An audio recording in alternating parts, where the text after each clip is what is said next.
Boa noite, amada igreja. A paz do nosso Senhor Jesus Cristo esteja com todos nessa noite. Eu quero pedir quem esteve conosco terça passada. Recebemos uma semente, né? Quem já plantou a sua semente? Hoje nós vamos falar um pouquinho, a pastora me deu um tema sobre florescer. Florescer na obra, florescer aonde Deus te colocar. Eu quero que você abra já a sua Bíblia em Salmo 92,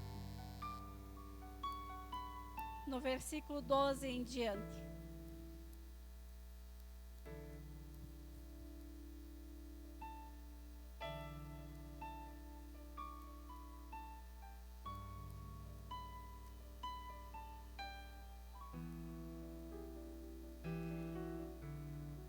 Encontraram, irmãos? A palavra do nosso Deus diz assim: o justo florescerá como a palmeira, crescerá como o cedro no Líbano. Plantados na casa do Senhor, florescerão nos átrios do nosso Deus. Na velhice darão ainda frutos, serão cheios de seiva e de verdor, para anunciar que o Senhor é reto. Ele é a minha rocha e nele não há injustiça. Amém, igreja? Vamos orar mais um segundinho? Afinal, nós estamos num congresso do círculo de oração.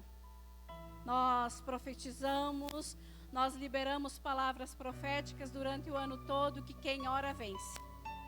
Quem apresenta a sua vida diante do Senhor em oração tem resposta. Então vamos orar. Coloque diante dos pés de Jesus Cristo agora aquilo que você precisa. Senhor, nosso Deus e nosso Pai, em nome de Jesus Cristo, pelo sangue de Jesus, nós entramos na Tua presença e clamamos pela Tua graça nessa noite. Clamamos pelo Teu favor, para que haja milagre nessa noite, para que o Teu agir, o Teu mover, o Teu tocar seja real nessa noite. Nós te pedimos, em nome de Teu Filho Jesus Cristo, que o Senhor sonde agora o coração de cada um dos Teus filhos e derrame provisão sobre as nossas vidas. Que a Tua palavra, Pai, venha de encontro ao nosso coração, à necessidade de cada um que está aqui, e supra, Senhor, a nossa fome, a nossa sede da Tua presença. Pai, eu coloco a minha vida na Tua presença. Sei que não sou nada, sou pequena, pecadora, e de mim mesma não tenho nada, Pai. Eu peço perdão e peço que o Senhor, na sua infinita misericórdia, possa me usar mais uma vez, em nome de Jesus Cristo. Amém, igreja? Podeis vos assentar.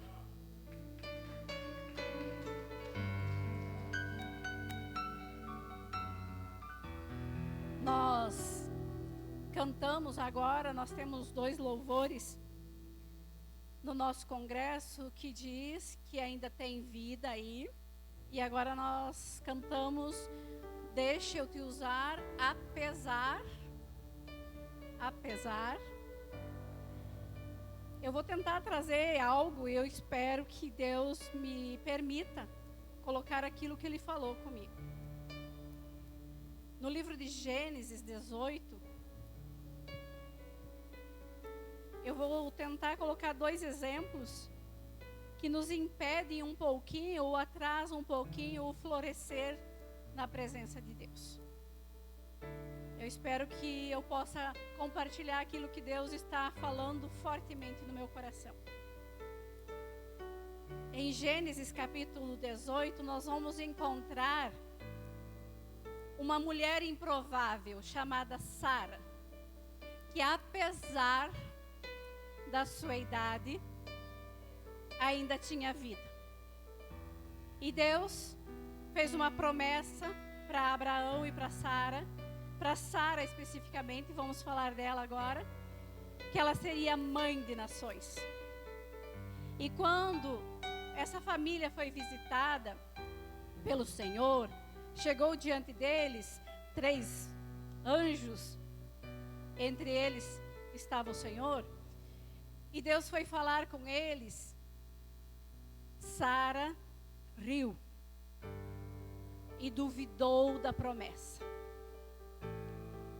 O anjo, o Senhor, que estava falando com Abraão, disse: por que Sara está rindo?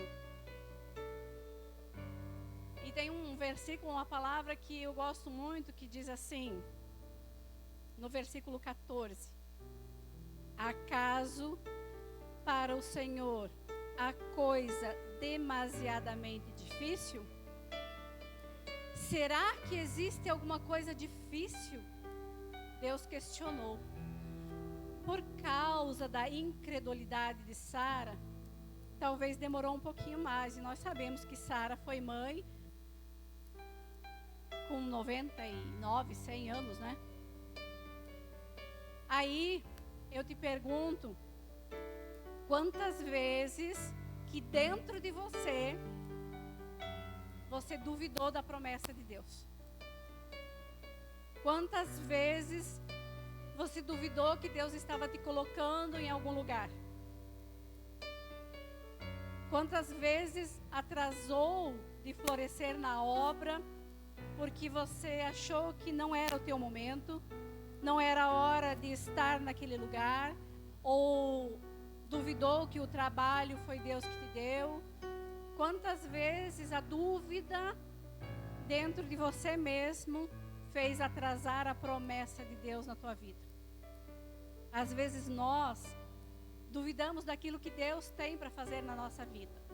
Mas eu tenho uma boa notícia para você. Porque apesar da dúvida, da incredulidade de Sara, Deus cumpriu a promessa na vida dela. Tem coisas na nossa vida que, independente de nós acreditar ou não, se Deus escolheu alguém para determinada função, Ele não vai substituir aquela pessoa. Pode demorar um pouco. Sara foi lá e deu um jeitinho. Às vezes o pastor chama alguém para fazer alguma coisa e a gente diz assim: eu não sou capaz, chama outro. Sara foi lá e chamou Agar. Agar, você gera no meu lugar. Nós às vezes fugimos do nosso ministério e eu não sou capaz. Eu oro muito alto, eu oro muito baixo, eu tenho medo de falar, né? Ah, passa para outra. Não deu certo o jeitinho de Sara, não deu certo. Não era Agar, era Sara. Deus, apesar da incredulidade dela, apesar dela ter rido da promessa de Deus, Deus cumpriu na vida dela. Porque Deus é Deus. Tem uma outra situação que também pode questionar ou nos questionar às vezes, que está em Números 17. Eu disse que eu ia trazer uma palavra que tinha a ver com a nossa camiseta, né? Vocês viram que tem umas flores? Eu estou com frio, tá? Quando eu fico nervosa, eu fico com frio, com a mão gelada, então eu não tirei ainda.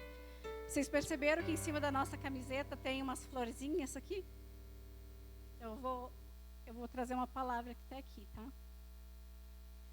Em Números 17, versículos 7 e 8, diz assim: Moisés pôs estes bordões, ou cajados, ou varas, depende da versão que você tem, perante o Senhor, na tenda do testemunho.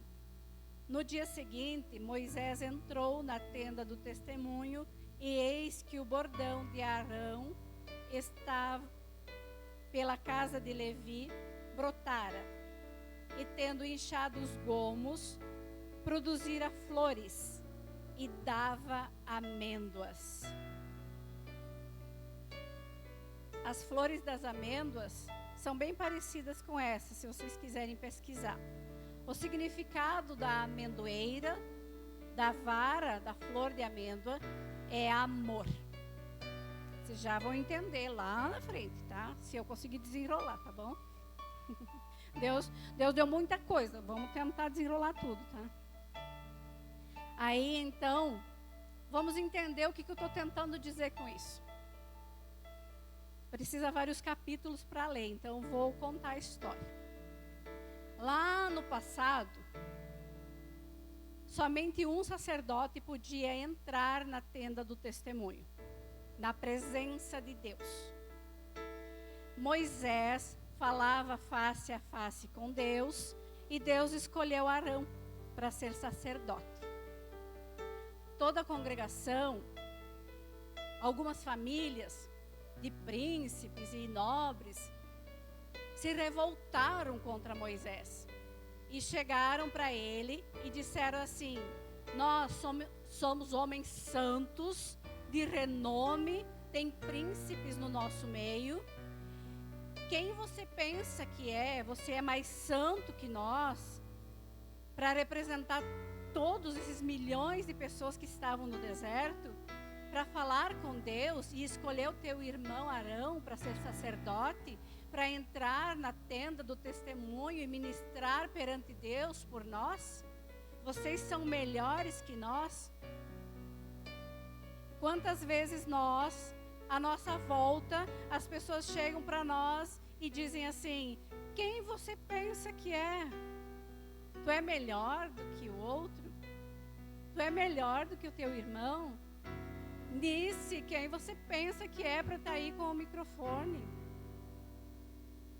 Alguém pode dizer assim: nossa, nunca tive oportunidade, pastor, tu nunca me deu o microfone.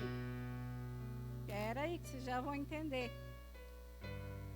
Cada um tem que florescer onde Deus colocou, né? E ninguém é melhor que ninguém.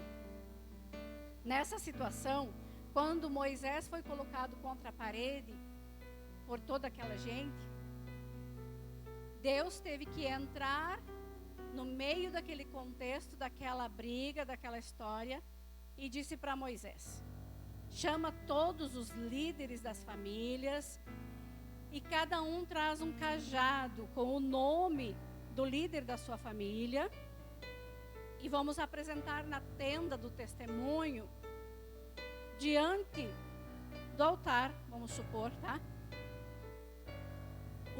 A vara, o cajado que florescer, esse foi o que eu escolhi para ser o meu sacerdote. Eles colocaram as varas, os cajados, diante do altar, diante dessa tenda do testemunho, e a vara de Arão floresceu como uma vara de amendoeira, com flores e frutos já. Foi tão acelerado o processo de Deus, e ele estava dizendo: eu escolhi ele. Todo aquele povo que murmurou, que se levantou contra Moisés e Arão, achando que eles não estavam ouvindo a voz de Deus, foram castigados. Mas a gente não questiona o que Deus faz. Naquele tempo era só um homem que podia entrar naquele lugar.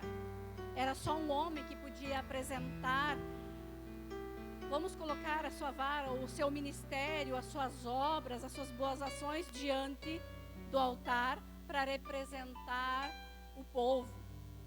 E para entrar naquele lugar, ele tinha que chegar diante de um animalzinho, de um cordeiro, colocar a mão na cabeça dele, na testa, figuradamente passar o pecado dele, o pecado de todo o povo para aquele animal, momentaneamente, e aquele animal era sacrificado em cima de um altar para que aquele homem entrasse lá dentro e não morresse, uma vez por ano. Mas aquele povo queria ser santo, queria entrar naquele lugar. E a gente até pode entender, eles queriam também entrar, eles também queriam daquela presença. Aí nós imaginamos um Deus tão bom, que desde a criação do mundo, lá no jardim, ele descia todo dia para visitar o povo. Mas por causa do pecado, do povo, por causa do pecado do homem, ele não pôde mais descer. Porque santidade e pecado não podem mais se aproximar. Porque se ele descesse, ele mataria todo mundo. Então só um homem poderia entrar lá. Então durante todo esse tempo, eu estava prestando atenção numa conversa das mães, que eu estou sempre prestando atenção, né, no que as pessoas estão falando. Durante todo esse tempo, nós tivemos profetas na terra, sacerdotes que podiam entrar. E durante todo esse tempo, então você imagina, você, pai, mãe, ou você filho que está aqui, Deus só podia falar com o povo pelo WhatsApp. Não podia mais ver ninguém. Ele não podia descer, porque senão a santidade dele mataria o povo, por causa do pecado. Ele não podia vir, mas ele queria vir. Então ele só podia falar pelo WhatsApp. Eram os profetas. Era esse homem que entrava de vez em quando. Era como se fosse o WhatsApp de Deus, né? Pensa comigo. Ele só mandava mensagem. Ele não podia mais descer porque santidade e pecado não podia mais se encontrar. Aí então um dia, Jesus e Deus estavam lá olhando para a humanidade. E Deus queria descer e ter comunhão de novo com o seu povo. Jesus disse: eu vou e faço a tua vontade, Pai. Eu vou e faço a tua vontade. Eu vou lá e me entrego como esse cordeiro e tiro o pecado do mundo, porque ele não afastava o pecado por um momento. Jesus, lá quando João Batista está batizando e Jesus vai chegando, João Batista diz assim: eis o cordeiro que tira o pecado do mundo. Então Jesus veio, se ofereceu como esse sacrifício perfeito, esse cordeiro perfeito. E então agora não existe mais um sacerdote que pode apresentar a sua vida diante da tenda do testemunho. Não. Agora não existe mais um sacerdote. Ele morreu para que todos nós, pelo sangue dele, pudéssemos entrar diante da presença dele. Então nenhum de nós agora pode e nem deve mais ter ciúme dos irmãos, ter ciúme daquele que está aqui, ter ciúme daquele que está na porta, daquele que vai fazer evangelismo, porque cada um vai florescer aonde Deus colocar.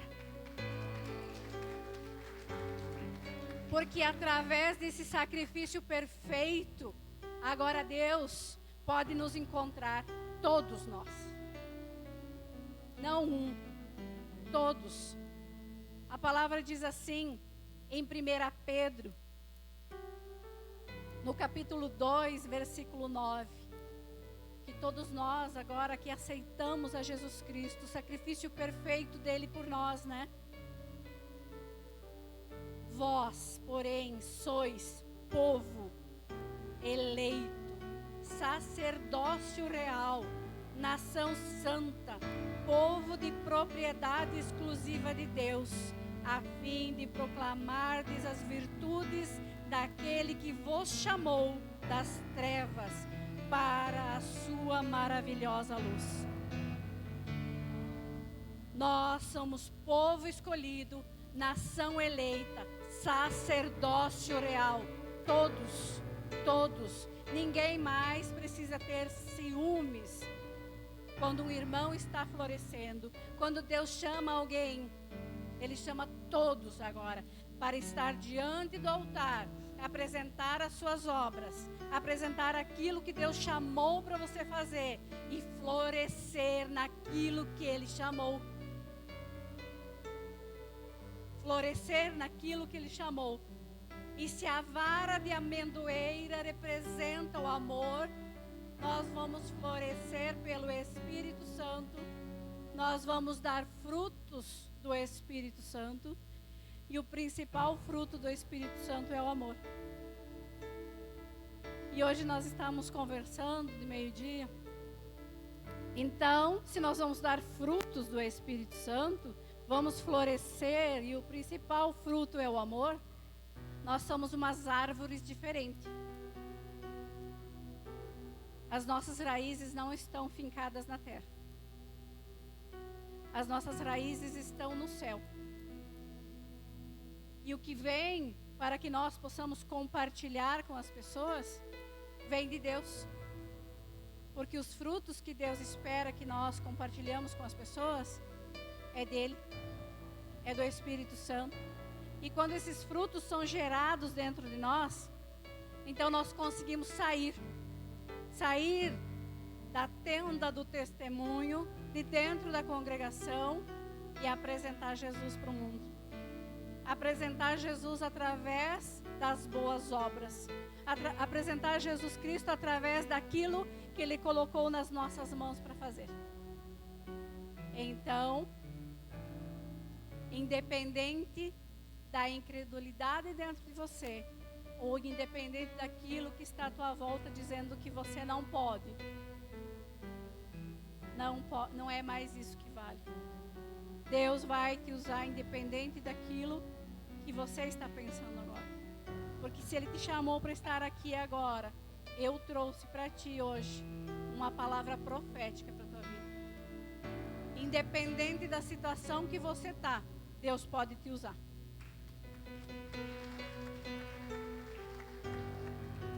E não existe só mais um sacerdote. Todos nós somos chamados para estarmos diante do altar e apresentarmos as nossas mãos com frutos, com obras, com aquilo que o Senhor colocou nas nossas mãos para apresentar. E como Dorcas entendeu a sua missão, como Dorcas entendeu que ela foi chamada para ser uma discípula, e ela fez falta. Ela fez falta depois que ela morreu, a ponto de ser ressuscitada para continuar a obra que ela fazia.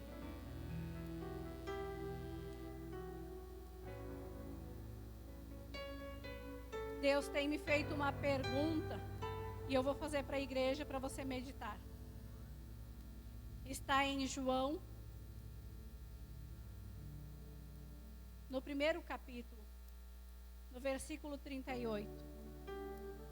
Os dois primeiros discípulos que andavam com João Batista, e quando Jesus chegou e eles foram andar com Jesus, Jesus olhou para eles, voltou-se para eles e diz assim a palavra: e Jesus, voltando-se e vendo que o seguiam, disse-lhes: que buscais?